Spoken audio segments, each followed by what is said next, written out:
दीनदयाल के दो विख्यात शिष्य जिन्होंने राजस्थान में प्रसिद्धि प्राप्त की, तो कौन थे ये? सुंदर जी व रज्जब जी जो थे, ये दीनदयाल के दो शिष्य थे जिन्होंने राजस्थान में प्रसिद्धि प्राप्त की थी। विख्यात शिष्य थे ये, प्रसिद्ध। नेक्स्ट है, राजस्थान में किस त्यौहार पर खिजड़ी वृक्ष की पूजा की जाती है, खिजड़ी की पूजा की जाती है? तो दशहरा पर जो है राजस्थान में दशहरा के अवसर पर खिजड़ी की पूजा की जाती है। नेक्स्ट है, राजस्थान में दादूपंथी संप्रदाय के प्रवर्तक कौन माने जाते हैं? केन की जगह यहाँ पे कौन है? राजस्थान में दादूपंथी संप्रदाय के प्रवर्तक कौन माने जाते हैं? प्रवर्तक का मतलब होता है जिसने चलाया, इस संप्रदाय को शुरू किया। तो दादू दयाल को माना जाता है दादूपंथी संप्रदाय का प्रवर्तक। नेक्स्ट है, राजस्थान में वल्लभ संप्रदाय के संस्थापक कौन थे? तो वल्लभाचार्य जो थे वल्लभ संप्रदाय के संस्थापक थे। नेक्स्ट क्वेश्चन है, राजस्थान में अग्नि नृत्य का संबंध किस संप्रदाय से है? जफनाती संप्रदाय से अग्नि नृत्य का संबंध है। गणेश्वर सभ्यता का संबंध किस नदी से है? कांतले नदी से। और गणेश्वर सभ्यता कांतले नदी के किनारे विकसित हुई थी। नेक्स्ट है, एक घर में एक साथ 6 चूल्हे किस पुरातात्विक स्थल से प्राप्त हुए हैं? आहड़ से। आहड़ जो पुरातात्विक स्थल है, इससे यहाँ से जो है एक घर में एक साथ 6 चूल्हे प्राप्त हुए हैं। नेक्स्ट है, लौह अयस्क से लोहा बनाने की प्राचीनतम भट्टियाँ कहाँ मिली है? तो सुनारी में मिली है लौह अयस्क के लोहा बनाने की प्राचीनतम भट्टियाँ। पूर्व हड़प्पाकालीन ताम्रयुगीन सभ्यता के अवशेष कहाँ प्राप्त हुए हैं? गणेश्वर में। पूर्व या प्राक हड़प्पाकालीन ताम्रयुगीन सभ्यता के अवशेष गणेश्वर से प्राप्त हुए हैं। देखिए, ये जो क्वेश्चन है, पूर्व हड़प्पाकालीन ताम्रयुगीन सभ्यता के अवशेष कहाँ से प्राप्त हुए हैं, इनमें से बताना है आपको बेराट, गणेश्वर और नौहर रंगमहल में से। तो इनमें से गणेश्वर में प्राप्त हुए हैं ताम्रयुगीन सभ्यता के अवशेष जो पूर्व हड़प्पाकालीन थे।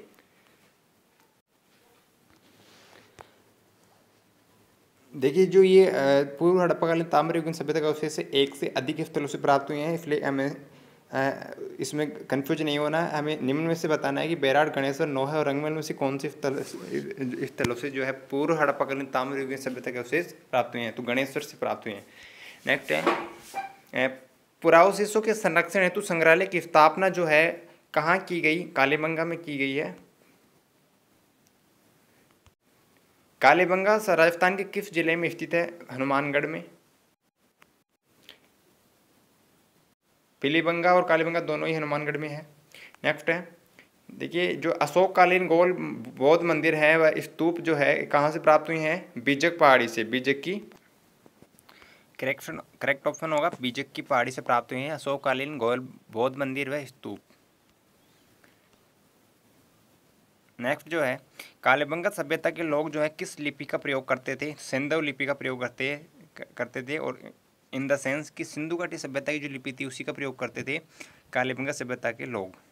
अलग से कालीबंगा स्थल की कोई लिपि नहीं थी।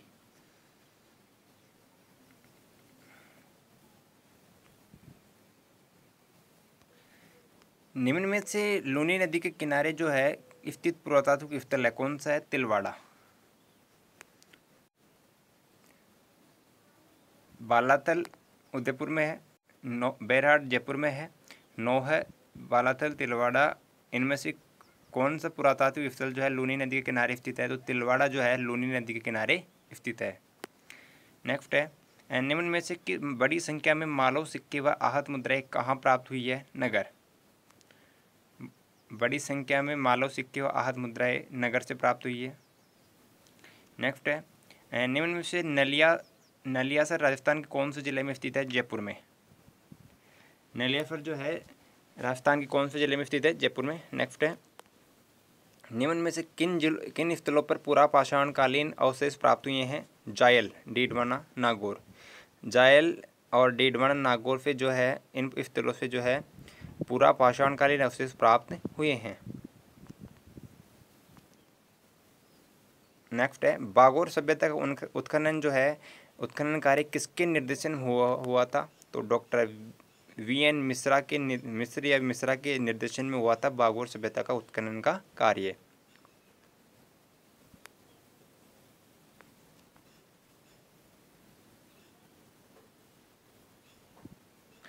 राजस्थान के प्राचीन टाटानगर के नाम से विख्यात राजस्थान राज्य के पुरातात्विक स्थल रेड टोंक में किसका एशिया का सबसे बड़ा भंडार मिला है? प्राचीन सिक्कों का भंडार मिला है, जो एशिया का सबसे बड़ा भंडार मिला है रेड टोंक से, जिसको प्राचीन भारत का टाटानगर के नाम से जाना जाता है, या फिर प्राचीन टाटानगर के नाम से विख्यात था। तो एशिया का सबसे बड़ा सिक्कों का भंडार, प्राचीन सिक्कों का भंडार मिला है यहाँ से। नेक्स्ट है, राजस्थान की ताम्रयुगीन सभ्यता में सबसे प्रमुख सभ्यता है आहड़। ताम्रयुगीन जो सभ्यताएं हैं, इनमें से सबसे प्रमुख सभ्यताएं कौन सी है राजस्थान की? तो आहड़ है। निम्न में से आहड़ सभ्यता के लोगों की अर्थव्यवस्था का मुख्य आधार क्या था? उद्योग धंधे। आहड़ सभ्यता के लोगों की अर्थव्यवस्था का मुख्य आधार उद्योग धंधे थे। नेक्स्ट है, कालीबंगा की सभ्यता जो है किस नदी के किनारे फैली थी? सरस्वती नदी। कालीबंगा की सभ्यता सरस्वती नदी के किनारे फैली थी। आहड़ सभ्यता को एक विशेष सभ्यता माना जाता है, वह सभ्यता कौन सी है? ताम्रयुगीन। आहड़ सभ्यता को एक विशेष सभ्यता माना जाता है, वह कौन सी है? ताम्रयुगीन सभ्यता।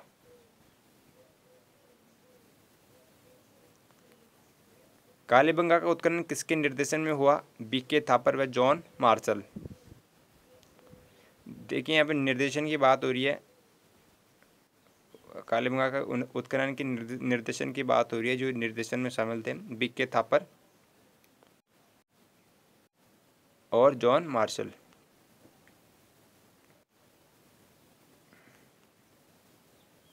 कालीबंगा की खुदाई। नेक्स्ट है, कालीबंगा की खुदाई में प्राचीन नगर के कितने स्तर पाए गए हैं? 3। कालीबंगा की खुदाई में प्राचीन नगर के 3 स्तर पाए गए हैं। तराइन के प्रथम युद्ध का परिणाम क्या रहा? पृथ्वीराज चौहान की विजय।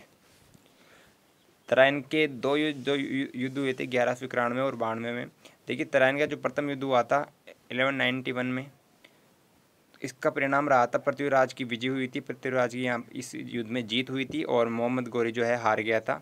लेकिन दूसरा जो युद्ध हुआ था तराइन का, द्वितीय युद्ध 1192 में, तो उसमें क्या हुआ था? मोहम्मद गोरी जीत गया था और पृथ्वीराज चौहान हार गया था। पृथ्वीराज चौहान तृतीय की बात हो रही है यहाँ पे। पहले युद्ध में जीत किसकी? पृथ्वीराज चौहान की। दूसरे युद्ध में जीत किसकी? मोहम्मद गोरी की। और तराइन का जो दूसरा युद्ध है, इसे भारतीय इतिहास में जो है काफ़ी युग परिवर्तन का युद्ध कहा जाता है। युग परिवर्तन का युद्ध कहते हैं। हल्दी घाटी राजस्थान के किस जिले में स्थित है? राजसमंद में। हल्दी घाटी राजस्थान के राजसमंद में स्थित है। किस खेल को 1948 में राजस्थान का राज्य खेल घोषित किया गया? बास्केटबॉल को किया गया था। यहाँ पे 2 क्वेश्चन की डेट हो जाते हैं। बास्केटबॉल को राजस्थान का राज्य खेल कब घोषित किया गया? 1948 में, 1948 में। सेकंड क्वेश्चन है, राजस्थान का राज्य खेल कौन सा है? बास्केटबॉल। बास्केटबॉल जो राजस्थान का राज्य खेल है, इसको राज्य खेल कब घोषित किया गया? 1948 में, 1948 में। नेक्स्ट क्वेश्चन मूव ऑन करेंगे। राजस्थान का राज्य वृक्ष जो खेजड़ी है को राज्य वृक्ष कब घोषित किया गया? 1983 में, 1983 में जो है इसको राज्य वृक्ष घोषित किया गया था। क्वेश्चन 2 के रेट हो जाते हैं यहाँ पे। राजस्थान का राज्य वृक्ष कौन सा है? खेजड़ी। खेजड़ी को राज्य वृक्ष कब घोषित किया गया था? खेजड़ी को राजस्थान का राज्य वृक्ष कब घोषित किया गया था? 1983 में। नेक्स्ट है, मूसी महारानी की छतरी राजस्थान के किस जिले में स्थित है? अलवर में। मूसी महारानी की छतरी राजस्थान के अलवर जिले में स्थित है। नेक्स्ट बात करेंगे, 80 खंभों की छतरी राजस्थान के किस जिले में है? अलवर में। 80 खंभों की छतरी भी अलवर में ही है और मूसी महारानी की छतरी भी, दोनों ही अलवर में है। देखिए नेक्स्ट है, बापा रावल का वास्तविक नाम क्या था? बप्पा रावल का वास्तविक नाम था कालभोज, जो कहते हैं कि हारित ऋषि के आशीर्वाद से ये मेवाड़ का शासक बना था। नेक्स्ट क्वेश्चन है, चित्तौड़ का खिजराबाद नाम जो है किस मुगल शासक ने रखा था? अलाउद्दीन खिलजी ने।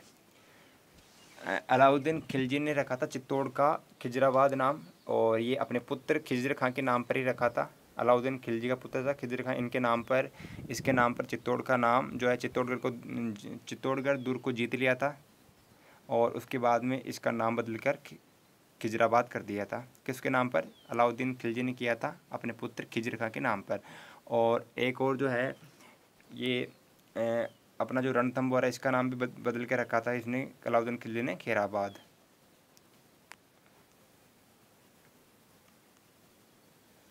कोई भी स्पीकिंग मिस्टेक के लिए आप कमेंट बॉक्स में अपनी कंप्लेन जो है टाइप कर सकते हैं। एक्सप्लेन में कोई मिस्टेक हो सकती है। जोधपुर से पहले राठौड़ों की राजधानी कहाँ पर थी? मंडोर। जोधपुर से पहले सामान्यतः राठौड़ों की राजधानी जोधपुर थी, लेकिन जोधपुर से भी पहले राठौड़ों की राजधानी कहाँ पे थी? मंडोर। आमेर जो है देखिए जयपुर में है, भीनमाल जालौर में है, आना सागर कहाँ स्थित है? अजमेर में। इसबगोल का मुख्य उत्पादक जिला कौन सा है? जालौर। इसबगोल का मुख्य उत्पादक जिला जालौर है। नेक्स्ट अगर हम बात करें, लासोड़िया या लसाड़िया आंदोलन जो है किसने शुरू किया था? सूरजमल दास ने या फिर सुरमल दास ने। सुरमल दास ने शुरू किया था लासोड़िया या लासड़िया आंदोलन। नेक्स्ट है, बेराट में किस सभ्यता के अवशेष प्राप्त हुए हैं? तो मौर्यकालीन सभ्यता के अवशेष प्राप्त हुए हैं बेराट से। नेक्स्ट है कि प्रोफेसर H.D. सांकलिया के निर्देशन में जिस सभ्यता स्थल का उत्खनन हुआ वह कौन सा है? आहड़। अब क्वेश्चन क्रिएट हो जाता है कि आहड़ सभ्यता स्थल का उत्खनन जो है किसके निर्देशन में हुआ था? तो प्रोफेसर H.D. सांकलिया के निर्देशन में हुआ था आहड़ सभ्यता स्थल का उत्खनन। भोजराज कालभोज की बात हमने की। कालभोज किसका वास्तविक नाम था? बप्पा रावल का। निम्न में से किसने पिछोला झील का निर्माण करवाया? तो पीछू बंजारे ने, पीछू नामक के बंजारे ने या फिर बंजारे ने जो है पिछोला झील का निर्माण करवाया था, ऐसा जो है वर्णन किया गया है। नेक्स्ट है देखिए, 1576 ईस्वी में हल्दीघाटी के युद्ध में अकबर की सेना का जो है नेतृत्व किसने किया था? 1576 में हल्दीघाटी के युद्ध में अकबर की सेना का नेतृत्व किसने किया था? राजा मान सिंह ने। नेक्स्ट है, 1207 ईस्वी में किसने आमेर की मीणाओं को पराजित करके आमेर को कछवा राजधानी बनाया? 1207 ईस्वी में किसने आमेर की मीणाओं को हराकर आमेर को कछवा की राजधानी बनाया? कोकिल देव ने जो है आमेर को कछवा वंश की राजधानी बनाया था। कब? 1207 ईस्वी में आमेर की मीणाओं को हराकर। पहले राजपूत राजा जिसने अकबर की अजमेर यात्रा के दौरान अधीनता स्वीकार की? भारमल। भारमल पहले राजपूत राजा थे जिसने अकबर की अजमेर यात्रा के दौरान ही उनकी अधीनता स्वीकार की थी। राजा मानसिंह ने आमेर के महल का निर्माण कब करवाया था? 592 ईस्वी में। 1592 में जो है आमेर के महलों का निर्माण हुआ था और ये करवाया किसने था? राजा मानसिंह ने। सिंपल लैंग्वेज में आ सकता है, आमेर के महलों का निर्माण किसने करवाया? राजा मानसिंह ने। कब करवाया? 1592 में, 1592 में। नेक्स्ट है, 18 जून 1576 को कौन सा प्रसिद्ध युद्ध लड़ा गया? 18 जून 1576 को जो है प्रसिद्ध कौन सा जो प्रसिद्ध युद्ध लड़ा गया? तो ये हल्दीघाटी का युद्ध जो है 1576 में लड़ा गया था। नेक्स्ट, 18 जून 1576 को हल्दीघाटी का युद्ध लड़ा गया था। राजस्थान में बालादुर्ग किस जिले में स्थित है? अलवर में। राजस्थान में बालादुर्ग अलवर जिले में स्थित है। राजस्थान में चांदी के गोले दागने हेतु चर्चित दुर्ग कौन सा है? चूरू का किला। राजस्थान में चांदी के गोले दागने हेतु सबसे चर्चित दुर्ग चूरू का किला है। और चूरू के किले को चांदी के गोले दागने वाला दुर्ग के नाम से जाना जाता है। चांदी के गोले वाला दुर्ग भी इसी को कहते हैं, चूरू के दुर्ग को, चूरू का जो किला है। मिर्जा राजा जयसिंह का संबंध किस वंश से है? कछवा वंश के ये शासक थे मिर्जा राजा जयसिंह, और इनको मिर्जा राजा की उपाधि शाहजहां ने दी थी। इनमें से कौन सा किला चिड़िया टूंग पहाड़ी पर बना हुआ है? मेहरानगढ़ किला जोधपुर का जो है चिड़िया टूंग पहाड़ी पर बना हुआ है। नेक्स्ट है, चित्तौड़गढ़ किले के निर्माता शासक चित्रांगद का संबंध किस राजवंश से है? मौर्य से। मौर्य राजवंश से है चित्रांगद का संबंध, जो चित्तौड़गढ़ किले के निर्माता शासक माने जाते हैं चित्रांगद मौर्य। नेक्स्ट है पृथ्वीराज की अल्पायु में शासन का प्रबंध कौन करता था? उनकी माँ कपूरी देवी।